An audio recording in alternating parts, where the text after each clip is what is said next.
Hey friends, and welcome to a brand new video. Today we are once again diving into the Simon Hurley Create stamping foam, and I'm going to be showing how to do some really fun masking to get a whole new shape out of your stamping foam and get some really unique results. So without further ado, let's get into today's video.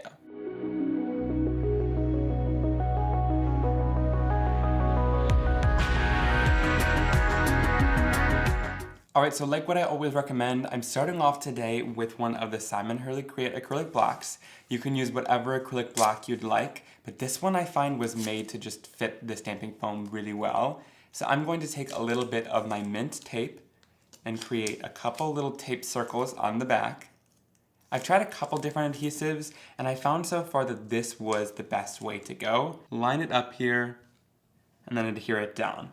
And this is going to make it so that you get a lot more even of a transfer because it's a solid block on top and there's no squish. So when you press it down, you're getting a full coverage transfer on the back. All right, then before we get into the actual technique of it, let's take our first stamping foam impression that we'll need.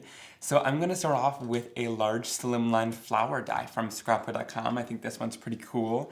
And I'm going to go in with my Ranger heat tool. You can use whatever heat it tool you'd like. And I'm going to heat up the foam for about 10 to 15 seconds. Now if you're using this heat tool, you just want to keep it kind of moving around slowly on your surface, but it disperses the heat pretty evenly. But if you're using a more directed heat tool, definitely keep your heat tool moving all around the surface so that it doesn't burn the foam at all. And then once it's ready, I'll go in and press that right down into our die. And there we have our really fun image. I love the transfer that dies give with all of these thin little lines. All right, now to do my masking, I'm gonna take a piece of the 4-inch mint masking tape. We will cut it off the roll here with our larger shears. And then I'm gonna wanna cut it kind of down to size to match right around the acrylic block. So I'm just kind of lining it up and then going in and cutting that out pretty roughly around there. It doesn't need to be perfect, but you just want it to be a similar size to your stamping foam. All right, now once that's done, I'm gonna place it down onto my die cutting plate here, and then I'm gonna grab some dies. And today I'm going to use the butterfly wings dies from Brutus Monroe. I have loved this set and have used it a ton. And recently in videos, people have been asking kind of what these halo dies are. These are included in most of the Brutus Monroe sets, and they are so versatile. When you want just the background image with no detail, and you want just a solid image, that's where these really come in handy. They're so versatile and offer a lot of different effects on your cards. So I'm gonna go in here and just kind of line up these butterflies right about like that. I think that's pretty. And then we'll die cut these out. Welcome back to more awkward die cutting in the back of my craft room.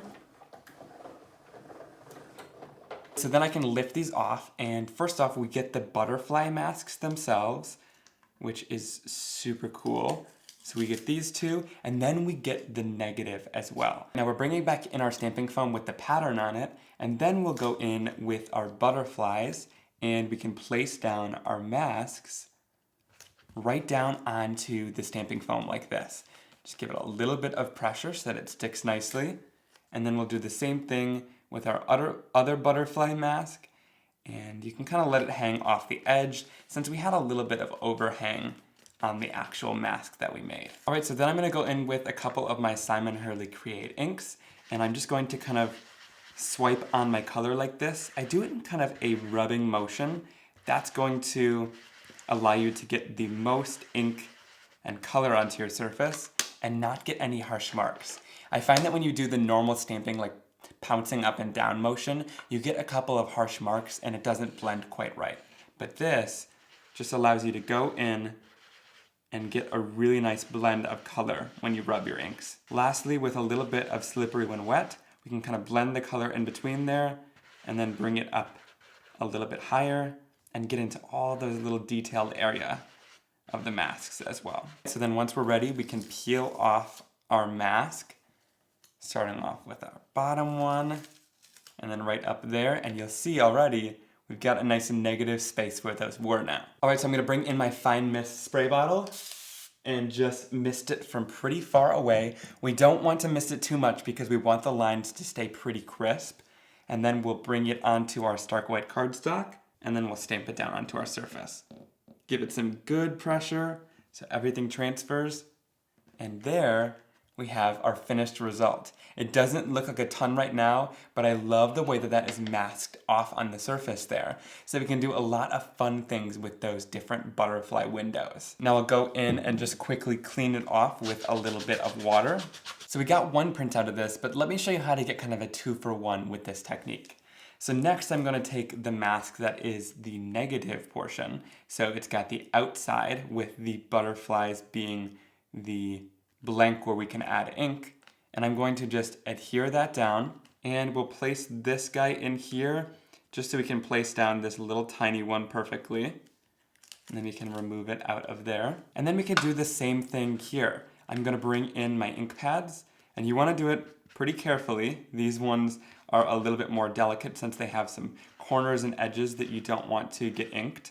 So I'll just go in here, rub my ink pad on the surface, and here I'm going to color the butterflies 2 different shades. So I'm starting off with the same colors that I used on the other one, and then we'll bring in a little bit of Psych at the top here, a little bit of some yellow green to kind of blend these two together. Then we'll bring in just a little bit of Tropical Tango there, which is this nice blue-green color, and that ink pad is super juicy. So if you have something like that, all you need to do is go in with a blending tool and just kind of blend those colors together. And then last we'll bring in just a little bit of Clear Skies at the top, and with this area right here we want to go kind of towards that so that it doesn't lift up there. Alright, so then we can lift off these masks. Again, I love the coloring that we did on this. Carefully lift that off, and then again you're going to see that the butterflies this time are colored in and it leaves the background totally negative. Again, we'll go in with our mister and just lightly mist that whole thing down. Again, you want to use as little water as possible, just so that it transfers, but not so that it muddies up the lines. Then I'll bring in a little bit of stark white cardstock, line everything up, and stamp it down. And there we have our beautiful butterflies that are transferred onto there.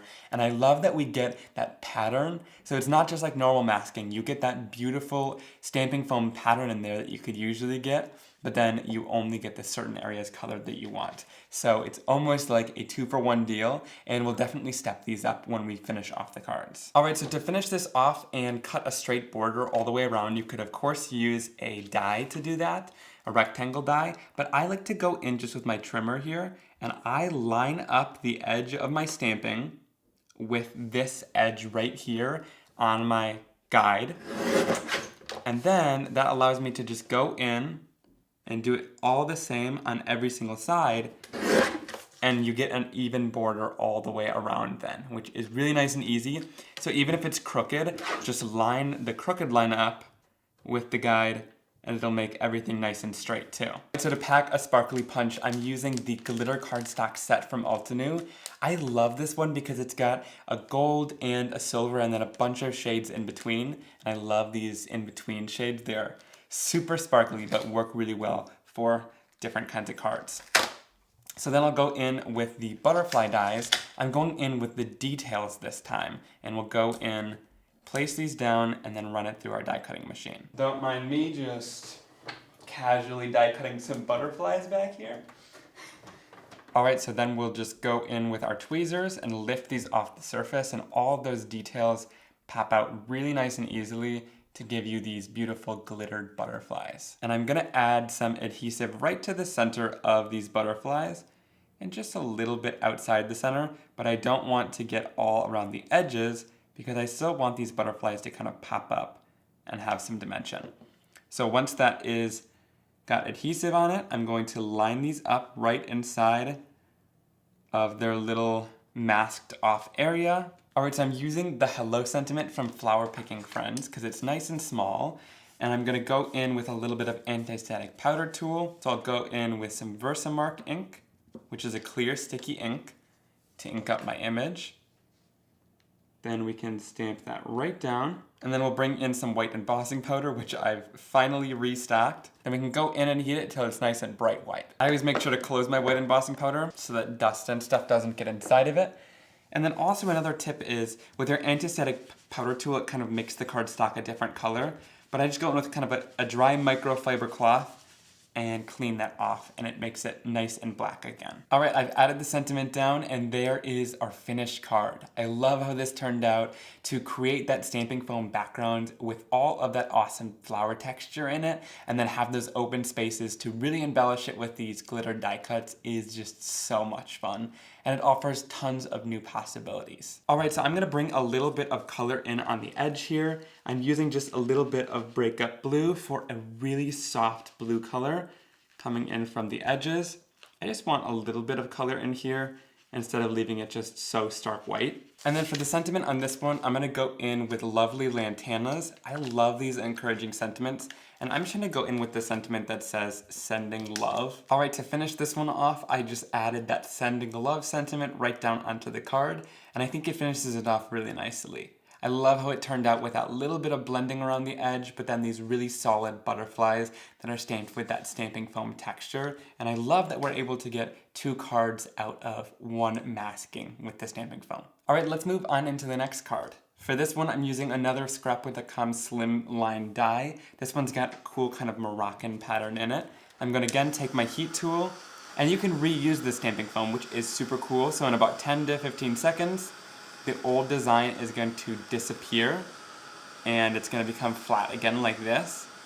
And then once it's good and hot, you can take it and press it right down into your next design to get new designs for your card making projects every single time.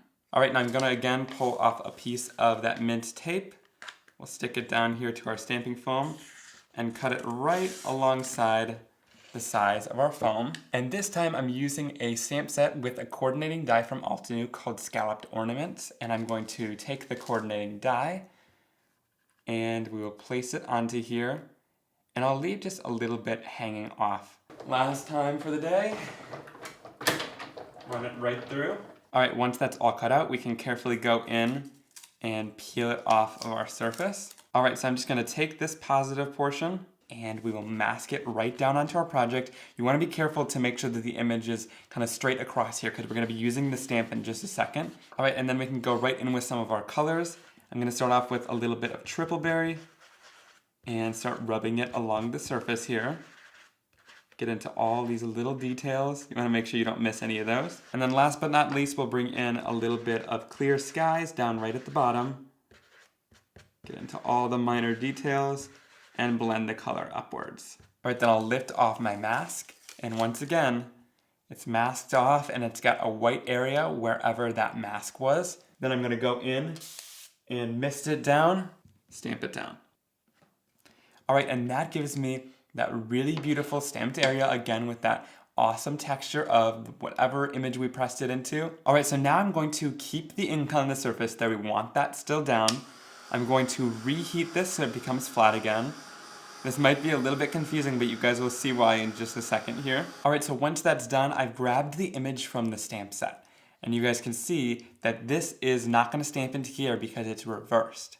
So what we're gonna do is do a little bit of reverse stamping with our stamping foam. So you guys are learning a couple techniques in one video today. I'm using a black pigment ink. This is VersaFine Clair. We want it to be a pigment ink so it doesn't dry quickly, so it has a slower drying time. This is where having this outline comes in handy. Stamp it right into that frame there, wherever the ink wasn't, so we can kind of see where we want it to line up easily. Stamp that down. It's going to transfer the ink beautifully onto the surface there. And again, we want pigment ink because it's going to dry slowly. Then I'll line this up with the corners that we've already stamped with the stamping foam, so it makes it easy to realign it and give it some good pressure. And once that's complete, we've transferred our image down there and gotten a mirror stamped image. Again, that pigment ink comes in really handy to transfer this beautifully. It's not as perfect as a normal stamped image, but that is a really great way to transfer any image using the stamping foam. And that finishes it off really nicely there. I love how this turned out with that background and then masked off, and using that stamp to mirror image it and get a really awesome solid transfer back onto the surface. And I left this white. I thought that it stood out really nicely here without any color, and I love how it turned out. Alright guys, I hope you really enjoyed this video. As much as I loved creating it for you guys, leave a comment down below letting me know which card was your favorite, and give this video a big thumbs up, and click that subscribe button to never miss another card making and crafting video like this one from me. Alright guys, I'll see you very soon for another card making video. Have a great day. Bye!